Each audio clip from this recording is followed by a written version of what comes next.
Yes, I'm ready. We good? Hey, thank you so much for coming to the very last talk on Friday. This is awesome. I don't know if there's any other ones going on, but I feel like this is I went to the schedule and I looked at all the talks, and if you went all the way to the bottom, I was the last one. So thank you very much for coming to one more talk today, and I appreciate that. I want to start by asking you to raise your hand if you're shy. Cool. There's a few people who are shy that didn't want to raise their hand. That's fantastic. I always like to start with this just because I want to let you know, the audience know, that before we begin, I have a few things that I'd like to confess about myself.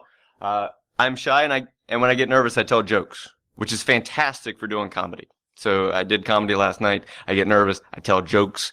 It's terrible in an argument. Like if I'm nervous in an argument, I just start telling jokes. I got real nervous. I thought she was going to be upset with me. So here's jokes. So the reason why I tell jokes is because sometimes I don't know what to do with all the energy that I have. And laughter is a great way to release that energy. And so that's one of the reasons that I developed the joke telling over all the years that I've been here. I love and hate presenting. So I love getting a chance to teach people things. I love getting a chance to hear feedback. I love getting the chance to see the emails and the comments and people that said, this, helped me. But I also hate doing it because I hate just the thought of standing up here and the thought of being judged and the thought of people watching the videos. I shouldn't, but I hate the idea of a thumbs down on YouTube. Like, I've never seen one. But every time I go to check one of my videos, and hey, I wonder if anyone's been watching this, I see thumbs up, and I'm like, no thumbs down. All right, yes. Thank God. And so I'm human, just like every single one of you are human. You don't like the idea of being judged. You don't like the idea of people rejecting you, and so I have a love-hate relationship with presenting. I am prone to anxiety and panic attacks. They've been a lot better lately. By admitting that I have them and just telling people that I suffer from them, it almost like they go away. So just by saying it and getting it out, when I used to leave it on the inside, that's when it would get worse. But if I could just say, you know what, I'm really stressed out right now. The last time this really was bad for me, I was in the corporate boardroom for the company I work for, and I was presenting to the CEO and vice presidents, and I could tell it wasn't going well. And all of a sudden, the anxiety went, boom! And I was like, and I swear I was standing there for 5 minutes, not saying a word, everyone just staring at me. And I don't know it was that long, but that's what it felt like. And so I don't think anyone noticed what was happening, but internally I was like, shut down right now and run. But on the outside, I was like, so, by just admitting it and getting it out there, it helps a lot. And the reason why I tell you is that, you may also have issues like this, and I don't want that to stop you from ever getting up and telling people the things that you know, or ever giving a presentation to other people, because all those things that happen inside of me happen inside of you and happen inside of every single person. I know a lot of people who you've seen at this event itself, who you were like, wow, that was an amazing talk. I know them as human beings, and so afterwards, they will tell me the exact same thing, that they were nervous, they felt anxiety. There were times during their talks where they didn't think they were connecting with the audience. Even the people who you thought were amazing, who do this all the time, feel the same way. And so never let those feelings stop you from giving a presentation yourself. So I was born a storyteller. I think we all are born storytellers, but I was born a storyteller. And I noticed this when I was 7. And so I'm going to have to step away from the mic for a second, because when I was 7 years old, my brother took me to go see Top Gun. So he was 7 years older than me. He could get into the movie theater. He looked older. He snuck us in to see Top Gun. And this is 1986. I'm 7 years old in the movie theater watching Top Gun. And I don't know if you can picture yourself as 7 years old watching a movie like this, but I just remember that first jet. And I was like, just sitting in that theater, what is happening? Kenny Loggins was playing, and it was just Highway to the Danger. I was like, this is awesome. And like there was a MiG, and I was like, beep, beep, beep, beep, beep, to pull in. Like Goose is there, and like Maverick's doing all kinds of stuff, and then he inverts on top of him, and he flicks him off, and I was like, oh, you shouldn't do that. That's bad. And then like all of a sudden, like that's over, but he's like, permission for a flyby. I don't know if you remember this part, but like, permission for a flyby. And he's like, no, Maverick, you can't do that. And he's like, I'm going to do it anyway. Guy spits his coffee out, and I'm like, oh, he's a rebel, man. He's a maverick. Get it? I didn't at the time, because I didn't know what that word meant.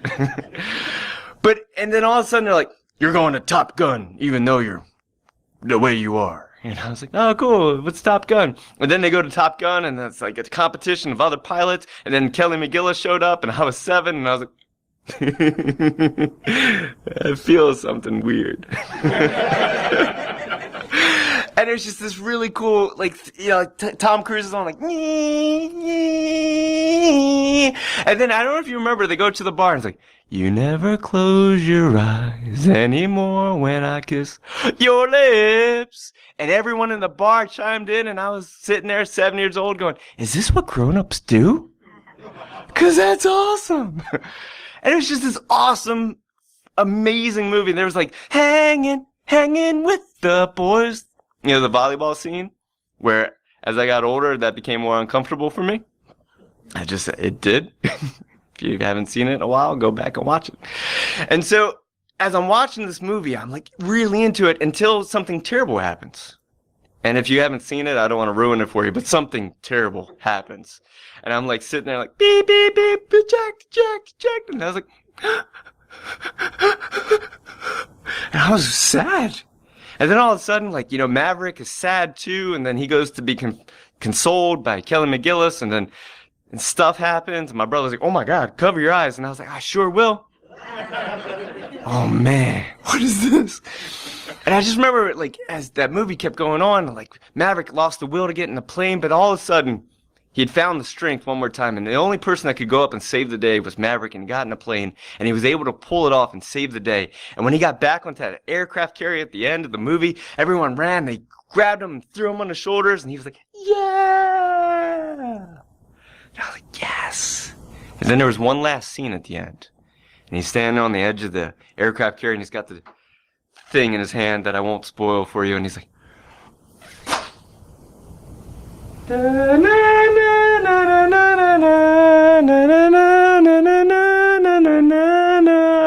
I'm like 7 years old, like, I'm right there with you, Tom Cruise. This is amazing. And I remember I went home and I got like, I bought the tape with my own money, which is a big deal, and I put it in my Fisher-Price tape deck, and I would listen to that, and I got like an F-14 Tomcat, and I'm like playing in my bedroom, and I played Top Gun all the time, and it was amazing. And as soon as I got the chance, I grew up and I kept telling stories, and I went to the Army to be a combat cameraman. Because I wanted to tell stories and I wanted to make movies, but I also knew I was a pothead at the time, and if I went to college, I would ruin my life. So I joined the Army instead, because I knew that it would maybe fix me. So I joined the Army as a combat cameraman, and they trained me. They sent me to editing school, and they sent me to photography school, and it was really great. And so after doing 6 years of the military, where I made, I don't want to call them propaganda films, but they were really good at persuading people to join the military and be really excited about patriotic stuff. But it was good times. After I got out of the Army, I went to real film school. I went to Full Sail University in Orlando, Florida, and I went there and I got a film degree. After I got my film degree, I started teaching editing. And so I taught people, because I had been doing it for years, and I taught people how to make videos. And one of the things about making videos is that every single, people go out and they film things, but it's really made in the editing process. And so that is where I learned how to manipulate human feelings.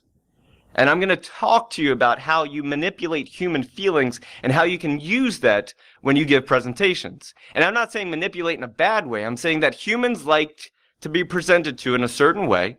And if you learn those types of ways, then you can present to them in ways they like to be presented to. I'm going to start with this. All stories have 5 basic elements. There's a hook, a beginning, a middle, a climax, and end.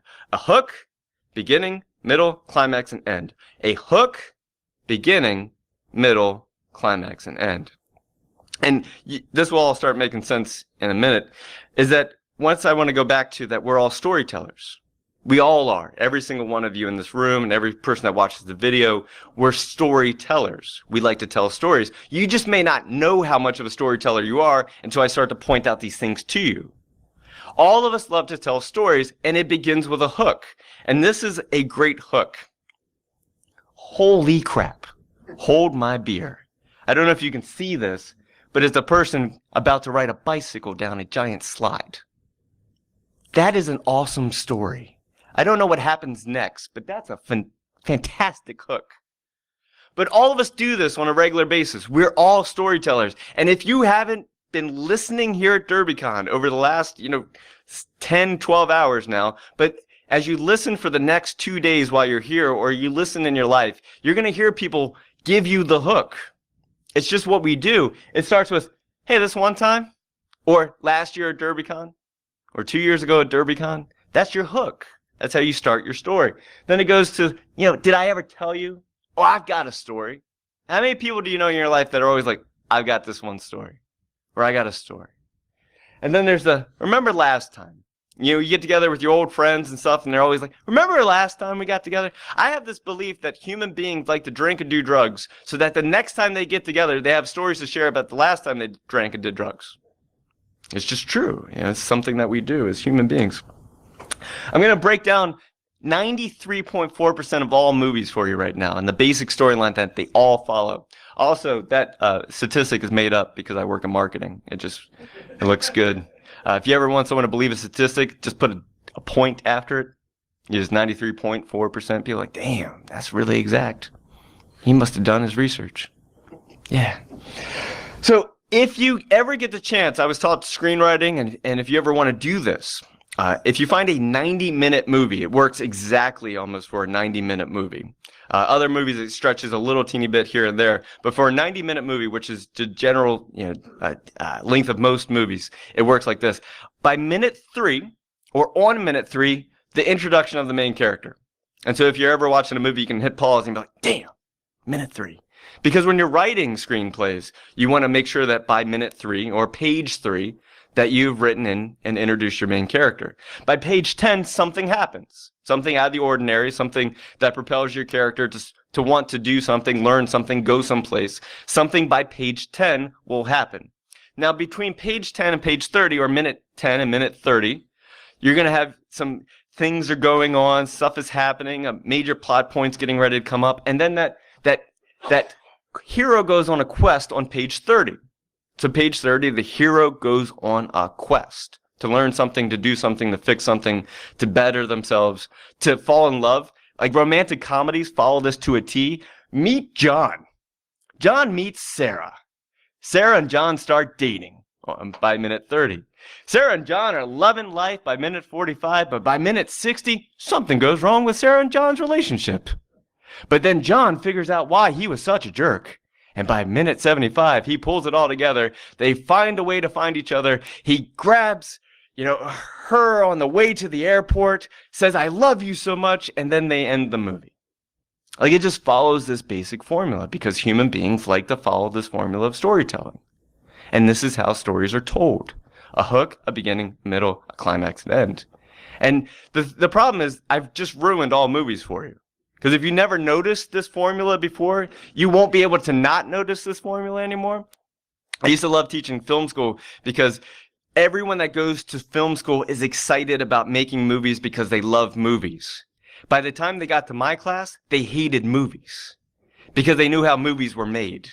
And they're like, oh, it's a camera angle and it's cut. Oh, it's just a hook. And yeah, I'm sorry we ruined that for you. So all movies are ruined. In case you didn't think movies were like this, and you were like, I wonder if he's going to win. Really? like as a 7-year-old, I thought Tom Cruise was just over at that point. Like, when the bad thing happens, like, oh, he quit. But then, he finds the will to go on. Here's a really cool thing. And I learned this while I was an editor, and I learned it, and I'll tell you in a few minutes how I really learned it by experiencing it myself. But this is the average edit for any movie or any TV show is 3 seconds. So let's go ahead and count that. 1 1,000, 2 1,000, 3 1,000. And what's going to happen is you're going to cut from one shot to the next. And here's why. I'm going to come out to the audience for a second. The way your brain works is like this. If I'm looking at you right now, you're in a close-up, wide shot, close-up, wide shot, medium shot, wide shot, close-up, close-up, wide shot. Your brain is just used to cutting from different things that it sees. It doesn't remember the stuff in between. It doesn't go, close-up, my head is moving, wide shot. It just doesn't. Your brain just cuts from shot to shot to shot. That's why when you watch a movie and it cuts from the close-up to the medium shot to the wide shot to the close-up to the medium shot to the wide shot, your brain goes, I'm fine with that. Totally fine with that. Because that's how our brain works. So in movie making, they cut 1 1,000, 2 1,000, 3 1,000. And here's why.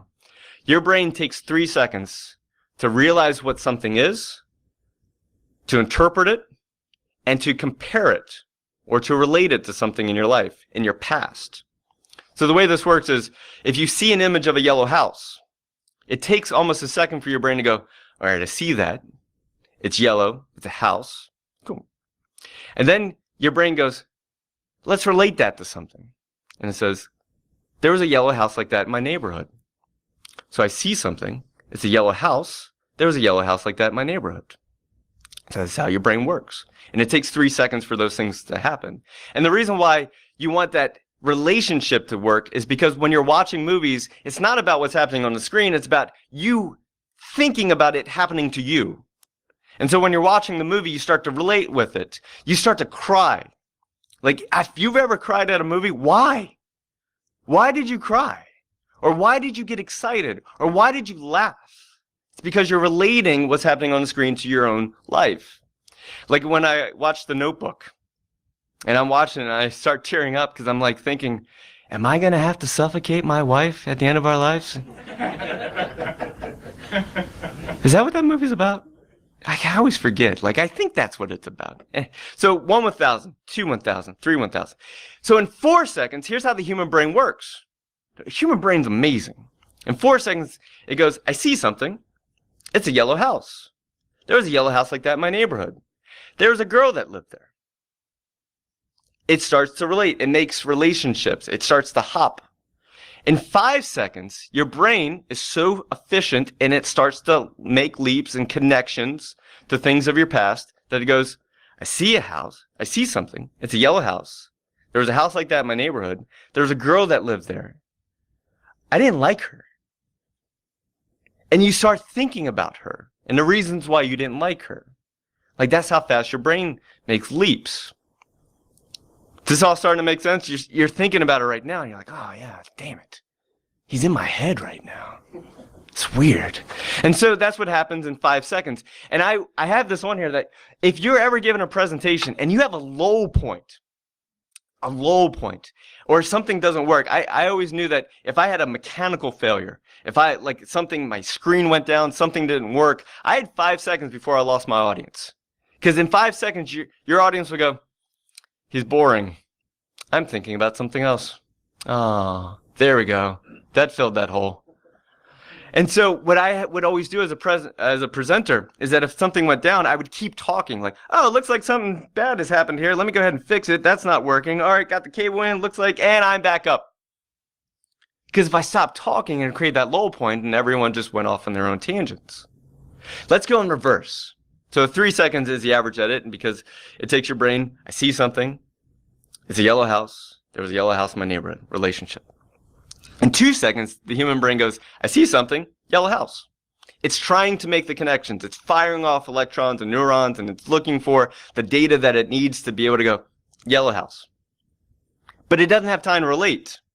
So it just says, I see a yellow house. I've done a search, found it, yellow house. At 1 second, the human brain goes, I see something. And it cuts to the next shot. And now your brain has to figure out what the next shot is. And it's like, I see something. I see something. I see something. I see something. And your brain is like firing off and it's like trying to find, but like, what is that? What is that? What is that? What is that? And it's like searching through all the databases, like, all right, we got this. Just keep tracking. Like, okay, I don't know if I have it all. Okay, if you go to half-second edits, which is like, it's just cutting and cutting and cutting. And what happens is when you watch movie trailers are cut in like these half-second edits.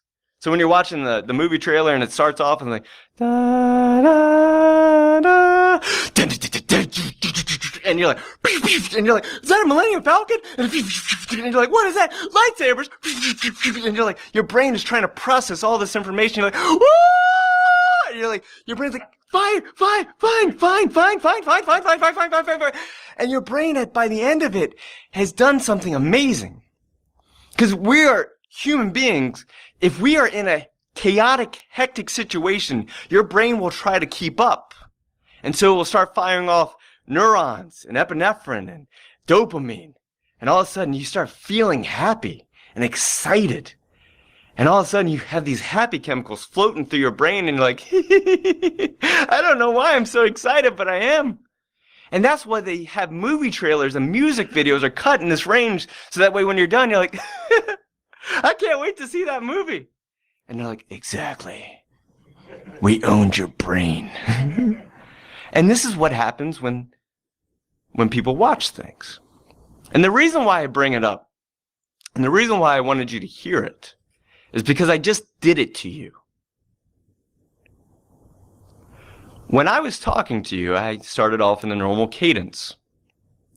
And if I wanted to right now, I could go into a slower cadence, to the point where you would almost hang on every word. And you would almost anticipate what I might say next, until I did this long enough to piss you off. But when I started talking fast, your brain was trying to process all the things that I was saying, and you were starting, and I saw your faces. You were starting to smile. I could see you smile. And I can see you smile right now. Because you're like thinking like, damn it, he's in my brain. Yes, I am. And this is how, when you're giving presentations, the cadence of your voice and the way you speak and the speed in which you speak has a certain effect on your audience. And if you talk in the same tone the entire time, you will lose your audience. So find the times to speak fast to get them excited, and find the times to speak slow when you want them to hear each and every word. And when I talked about the yellow house, which is cool, I talked about this yellow house. How many of you saw that yellow house in your brain? Anybody? Raise your hand if you saw that yellow house in your brain. Exactly. Because your brain was thinking of some yellow house you've seen before. And you were bringing it in. I was vague on purpose. If I would have showed you this yellow house, then you would have tried to find something to compare that yellow house to. But instead of just, I said it, I left it vague, you filled in the gaps of what a yellow house was. Even when I said there was a girl that lived there and you didn't like, some of you thought about a girl you didn't like. Because you were listening to the words. And I want you to hear this. Just because all of you are hearing the exact same words I'm saying, none of you are hearing the same presentation. Because all of you have your own individual filters that you're applying to the words that I'm saying, and all of you are hearing whatever you want to hear right now. So how to fix that sometimes?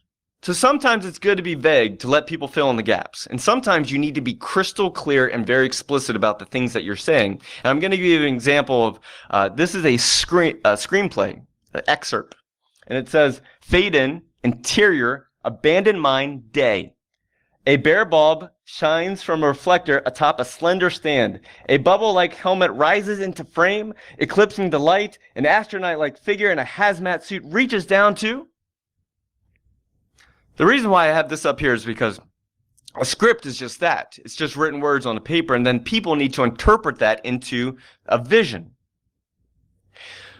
And when I used to work with young directors and new crew, one of the things I would say is, hello, new director, I have some questions for you. And I would say, can you tell me what this abandoned mine looks like? Because right now it just says abandoned mine, but in that director's head, they have a vision for it. And they're like, yeah, it's like this giant skull carved into the mountainside.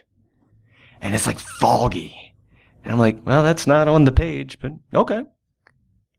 And I can only imagine if the director had said, please go make an abandoned mine for me for the set.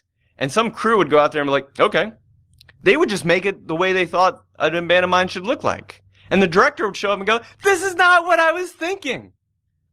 Yeah, because no one else knew what you were thinking. Because it's just on the script, and everyone's going to interpret it the way they want to. A bare bulb. And I would say, what's that bare bulb look like? And they're like, it's perfectly cylinder with filaments inside, like old school light bulb. I was like, damn you, I'm going to have to find that. All right, that's fine. And then I would say, like, well, what's that helmet look like? It's like, well, it's like old, really old, like 1960s style helmet. And I was like, damn you, I'm also going to have to find that too. And when I would hear young directors give me their interpretation, I'd go, you know what? Here's what I need you to do for me. Find me a picture of exactly what you want, and I will get that for you. But if you leave it vague, I will then leave it up to my own interpretation, and I will get what I want. And so you have to create something that's very explicit. And so this is very different than just saying, I want an abandoned mine, I want a light bulb, and I want a helmet. This, I can just do whatever I want, but if he gives or she gives me this, I will go and make that happen. And so sometimes when you're giving presentations or you're talking to other people and you're trying to get your message across, if you leave it vague, they will fill in the gaps with their own visions. And there are times where you need to be very explicit about the things that you want and the things that you need. Because if you're not, you're going to like show up one day and you're like, hey, I need a chair for my desk. Okay. One day you come in and they're like, what is this? It's a chair. That's not the chair I asked for. It's a chair. And you're like, damn, if only I would have sent a picture of the chair I wanted with a link, I would have got the chair I wanted. And so I want you to start thinking about that. When do I be explicit and when do I be vague? So here, how do you apply this? And we've already started thinking about those things. How can I apply this to myself? When you're writing emails, if you ever have to get an email, I hate blank pages. I hate a blank page in a Word document and I have to write something that's supposed to be great. I hate like an email that I have to send to persuade people to do something for me because it's blank and I'm like, well, how do I start? I start by writing the words hook, beginning, middle, climax, and end on the paper. That's the only thing I write to start with. Hook, beginning, middle, climax, and end. Because that's the way I'm going to send it to whoever needs to read it. So the hook, let's say this is an email that you need to send. Hook. The whole thing crashed. What a fantastic hook. Like, wouldn't you want to read more? That's a great hook. I pulled it all apart. So that's your beginning. You know, I went on a quest. I went on a quest to fix it. In the middle, you know, I was getting things working, but then everything fell apart. It went to crap. Just like in all the stories. You know, there's an exciting incident by, you know, minute 10, and then the hero goes on a quest, and then everything looks like it's going well, and then it doesn't. And then the climax. To fix it, here are 3 solutions where you get very explicit with pictures of what you want and how to fix it. So that way they don't fill in the gaps, and they don't just give you what they think they should give you. They give you exactly what you ask for.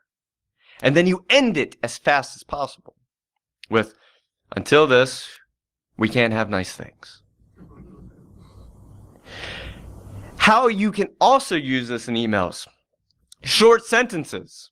Just like the whole thing that I talked about before, the 3-second edits. 3-second or 2-second or 1 second. And you want to just get your point across. Well, you can do it real explicitly with short sentences. I love sending short sentences. It's just real quick. If I have 5 sentences, I will break it into 5, like just alone sentences. The hook, beginning, middle, climax, and end. Because sometimes if I send this, I know that will be read. Because I know human beings. Because human beings will read this. Bullet points and short sentences, because that's what we like. We hate this. We hate this. But sometimes that's what you write. You will write this long email to somebody, and when you talk to them later, like, hey, did you get my email? Yeah. It was like a lot of words. I just didn't read them all. And you're all thinking like, damn it. And so the same thing is like that 5-second edit. Like I'm halfway through, my brain's somewhere else.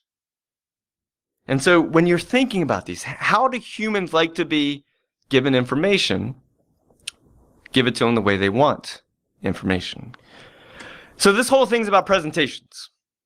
So if you're ever thinking about giving a presentation, which I hope you all do because you're in this presentation, I feel like you self-selected yourself. You came to this presentation to learn how to give presentations because hopefully one day you'll give a presentation. So here's if you're like, how am I going to send this? Whenever I send in a CFP, I generally send 5 sentences of what my talk's going to be about. I send the hook, the beginning, the middle, the climax, and the end. And I've been accepted at every single conference I've asked to be a part of. Because I think when they're reading it, they're like, oh, that's easy. Instead of this. So I send 5 sentences. When you're thinking about how you're going to give your presentation, I want you to do this. A hook. Ask your audience a question for them to raise their hand. Not to say words. Once you get a little more advanced, you can start doing things like that. But to just get started, you ask a question where people will raise their hand to respond. The reason why I like doing this is because all of you walked in here today thinking about other things besides this presentation. You walked in here thinking about where you just were. You were thinking about my wife and Tansy talking in the back. You were thinking about all these other things besides what I was about to start talking about. So I needed all of you to clear your minds and start thinking about what I wanted you to think about. So I asked you, raise your hand if you're shy. And that stopped you from thinking about everything else and started thinking about, what if I'm shy? So I got your attention. Then start with context. Like, why did you want to give this presentation in the first place? Like, why did you feel like it was necessary? Why did you feel like you needed to go research this? Why did you feel like the audience member, would want to listen to it? Go and give context, give history, make it personal. You want to make it personal so that way people understand why you're so passionate about the thing you're about to talk about. So make it personal. In the middle, you're going to go in a deep dive. Like, here's all the things that I learned. Here's the mistakes that I figured out. Here's this. Here's like this really cool thing. And tell them it's really cool. There's something about telling your audience this really neat thing that I found, or this really cool thing I'm about to tell you about. Because those words right there get your audience like, tell me about this really cool thing that you found. I can't wait to hear about it. And so just by being excited about the things that you discovered and you found, even if it was mistake after mistake after mistake, that's awesome. And then you get to the climax. How to apply it to your audience. Because if you get up and talk for however much time you have, and at the end of it, people go, so why did I hear all those words? How can I use this? Thanks for finding out that research that it won't ever apply to me. And so you spell it out for your audience. Here's how I learned all these things, and here's how you can apply it, and here's how you can use it. That's your climactic moment for your audience to go, that's why you told me all the words. And then I firmly believe when you're getting ready to end, you say the words, something like in conclusion, or as I end, or my final words are. And I do this, and I believe you should always do this, because even if your audience wasn't listening up until this point, there's something about human beings that when they hear in conclusion, go, oh, I should start paying attention again. You may have lost them. I may have lost you for like the last 5 minutes, but if I say in conclusion, you're like, oh shit, I just swore, darn it. And so in conclusion is really awesome. So give a TLDR of all the things you just talked about in case you lost your audience and they were thinking about this girl they didn't like that lived in the yellow house in their neighborhood. And so you give this TLDR, and if you're willing to, inspire your audience with your last few words. And then at the very end, you say, thank you. Thank you for listening. And here's where you can find me to ask me questions. I am not a presenter that likes questions in a presentation. because I want to end strong and get out. And then if you have questions, we'll talk about it in the hallway, we'll talk about it in the lobby, whatever that's going to be. Because if you let people, they will just derail everything you'd worked for with some weird question. And you're like, oh, okay, well, your very specific question for this very specific topic. So just end it and get out. But let people know where they can find you. And then give them a final takeaway, something that they can maybe research on their own. So guys, in conclusion, we are all storytellers. Every single one of us in this room, every single person you're going to see out in that lobby. We all know the hook, beginning, middle, climax, and end, but we just don't know that we do it all the time. I want you over time to get really comfortable with being explicit about using the hook, the beginning, the middle, the climax, and the end. And I'm going to leave you with this, is that, the cool thing about stories is that we're all part of stories. Like, if you go out into that hall right now and you start talking to people, you're going to start sharing stories, and you're going to share stories about friends of yours and the times that you've had in the past. And I love the fact that you all have become a part of my story, and I've become a part of your story. And it's really cool that I feel that that is what human existence is all about, is being a part of your story and you being a part of my story and sharing those stories over a lifetime. I'm available for questions right outside after this for a little while. I will also be at the Sands booth for the next 2 days if you want to stop by and talk to me there. There's this great book called In the Blink of an Eye by Walter Murch. If you were interested and you liked hearing about the editing process and being able to manipulate human beings through their feelings, Walter Murch is a phenomenal editor, and he has been editing since they used to have to cut the film themselves and splice it together with tape. And you watched some of those movies, and as you watched them, you had no idea that's how they put them together. But you emoted, you cried, you laughed, you got excited, and Walter Murch had that ability to do that to people, and he wrote an amazing book about the process of editing. My name is Jason Blanchard. I work in marketing. You can find me at Banjo Crashland. Thank you very much for your time. Have a good night.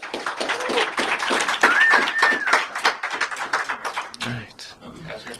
Yeah.